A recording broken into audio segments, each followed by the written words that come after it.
চট্টগ্রামের মিরসরাইয়ে খানিছড়া খালের মুখ বন্ধ থাকায় জলাবদ্ধতায় ভোগান্তি, নষ্ট আমন বীজ। চট্টগ্রামের মিরসরাইয়ে ভারী বর্ষণে পানিতে তলিয়ে যায় কৃষকের আমন ধানের বীজ।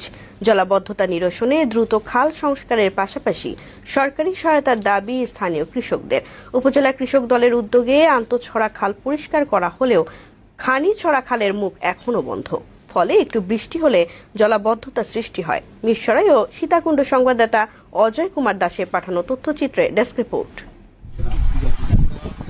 চট্টগ্রামের মিরসরাইয়ে ভারী বর্ষণে উপজেলার বেশ কিছু ইউনিয়নের কৃষকদের আমনের বীজ পানিতে তলিয়ে নষ্ট হয়ে যায়। এতে কৃষকরা ব্যাপক ক্ষতিগ্রস্ত হয়। আন্তঃছড়া খাল উপজেলা কৃষক দলের উদ্যোগে পরিষ্কার করা হলেও খানিছড়া খালের মুখ এখনো বন্ধ। ফলে একটু বৃষ্টি হলে জলাবদ্ধতার সৃষ্টি হয়।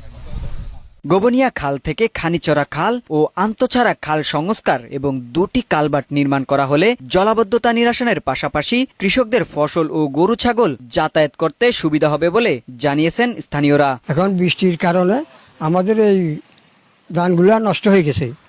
এখন যদি সরকারে আমাদেরকে কিছু সহযোগিতা করে আমাদের উপকার হবে। কৃষক দলের উদ্যোগে যে খাল সংস্কার করা হয়েছে, এই খালে দুইটা কালভার্টের প্রয়োজন। গরু বাছুর আনা নেওয়া, ফসলাদি আনা নেওয়ার জন্য সুবিধা হবে। ভারী বর্ষণে ক্ষতিগ্রস্ত কৃষকদের তালিকা করে দ্রুত বীজ প্রদানের আশ্বাস উপজেলা কৃষি কর্মকর্তার। বর্তমান সরকার এই ক্ষয়ক্ষতি পুষিয়ে নেওয়ার জন্য প্রত্যেক কৃষককে 5 কেজি করে বীজ দিবে। আমাদের যে ক্ষতিগ্রস্ত কৃষকদের তালিকা আমরা অলরেডি পেয়ে গেছি। আমরা খুব দ্রুত এই বীজগুলো প্রদান করব।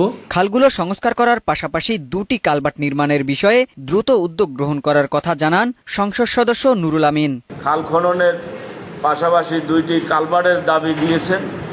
আমি অবশ্য তাদের দাবির প্রতি সাড়া দিয়ে দুইটি কালভার্ট আমি করে দেওয়ার ব্যবস্থা করব ইনশাআল্লাহ। জলাবদ্ধতা নিরসনে গোবনিয়া খাল হতে খানিছড়া খাল ও আন্তঃছড়া খাল দ্রুত সংস্কারের পাশাপাশি দুটি কালভার্ট নির্মাণের দাবি স্থানীয় কৃষকদের। মুনসুর আলম, বৈশাখী সংবাদ।